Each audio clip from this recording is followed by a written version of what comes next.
जंग अहद के बाद खालिद बिन वलीद की कशमकश और हिंद का इंतकाम। खालिद अपनी सवारों के साथ खाई चढ़ाता जा रहा था। वो एक दर्द सा था जो तंग होता चला जा रहा था। घोड़ों को एक कतार में होना पड़ा। रसूल करीम मिल्ली के जख्मों से चोर पड़ी थे। हजरत उमर ने जब खालिद और उसके सवारों को ऊपर आती हुई देखा तो वो तलवार निकालकर कुछ नीचे उतरी। जंग अहद खत्म हो चुकी थी। क़रीश उस लिहाज से बरतरी का दाविया कर सकती थी कि उन्होंने मुसलमानों को ज़्यादा नुकसान पहुंचाया, लेकिन ये जंग हार जीत के बगैर ख़त्म हो गई थी। लेकिन ये हमारी शख्सियत थी।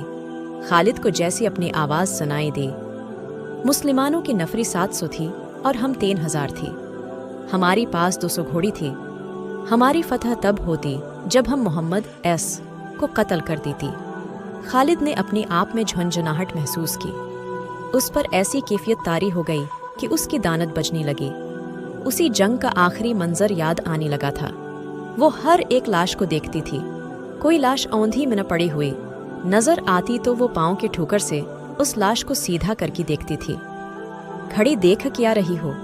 हिंद ने इन औरतों से यूं कहा जैसे वो पागल हो चुकी हो। ये देखो, मैंने अपनी बाप, अपनी चा और अपनी बेटी के कातिल की लाश का क्या हाल कर दिया। जाओ, मुसलमानों की हर एक लाश का यही हाल कर दो और सबकी कान और नाक काट कर ले आओ। अब वो औरतें मुसलमानों की लाशों को चीरने फाड़ने के लिए वहां से हट गईं तो हिंद ने खंजर से हमजा का पेट चाक करके उसके अंदर हाथ डाला। इसका हाथ बाहर आया तो उसमें हमजा का कलीजा था जो हिंद ने खंजर से काट लिया। उसने उस पर अक्तफा ना किया। हमजा की कलीजी का एक टुकड़ा काट कर उसने अपनी मुंह में डाल लिया और बर्री तरह उसी छाने लगी।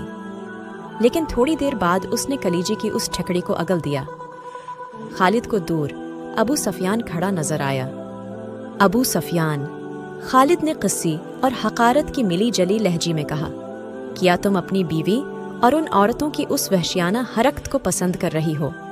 अबू सफियान ने खालिद की तरफ ऐसी निगाहों से देखा जिनमें बेबसी की झलक थी और साफ पता चलता था कि उसी लाशों के साथ अपनी बीवी का ये सलूक पसंद नहीं। खामोश क्यों हो अबू सफियान? तुम हिंद को जानती हो खालिद। जब हिंद हमजा की लाश का कलीजा चबाकर अगल चुके तो उसने पीछे देखा। उसके पीछे जबीर बन मताम का गुलाम वहशी बन हरब खड़ा था। हिंद को अपना वादा याद आ गया। उसने वहशी से कहा था कि तुम मेरे बाप, चचा और बेटी के कातिल को कत्ल कर दो तो मैंने जितनी जेवरात पहन रखी हैं वो तुम्हारी होंगे, और वहशी अपना इनाम लेने आया था। हिंद ने अपनी तमाम ज़ेवरात इतार कर वहशी बन हर्ब के फैले हुए हाथ पर रख दिए। वहशी की होंठों